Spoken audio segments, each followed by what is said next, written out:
Hi friends, ఇవాళ మనం మాట్లాడుకోవాల్సిన సినిమా మిరాయ్. ఈ మూవీ ఈరోజు థియేటర్స్లో రిలీజ్ అయింది.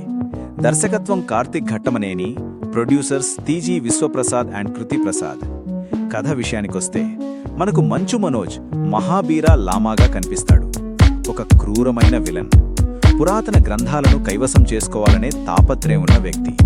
ఇక హీరో తేజ సజ్జా వేద పాత్రలో ఉన్నాడు. మొదట్లో సాధారణ వ్యక్తిలా కనిపించినా ఆ గ్రంథాలు మరియు వాటి శక్తుల వల్ల అతని జీవితం పూర్తిగా మారిపోతుంది. రితికా నాయక్, విభాగా ఒక మిస్టీరియస్ పాత్రలో కనిపిస్తారు. అలాగే శ్రియా శరణ్ అంబికా పాత్రలో ఉండి కథకు మంచి బలమిచ్చారు. నటనల పరంగా చూసుకుంటే తేజ సజ్జా తన కెరియర్లో బాగా పర్ఫామ్ చేశాడు. మంచు మనోజ్ చాలా కాలం తర్వాత పవర్ఫుల్ యాంటగనిస్ట్గా రావడం సినిమాకి హైలైట్. శ్రియా శరణ్ పాత్ర కూడా ఎమోషనల్ టచ్ ఇచ్చింది. విజువల్స్, విఎఫ్ఎక్స్ చాలా బాగున్నాయి. ముఖ్యంగా కొన్ని యాక్షన్ సన్నివేశాలు యానిమే స్టైల్లో కనిపించి కొత్త ఫీల్ ఇచ్చాయి.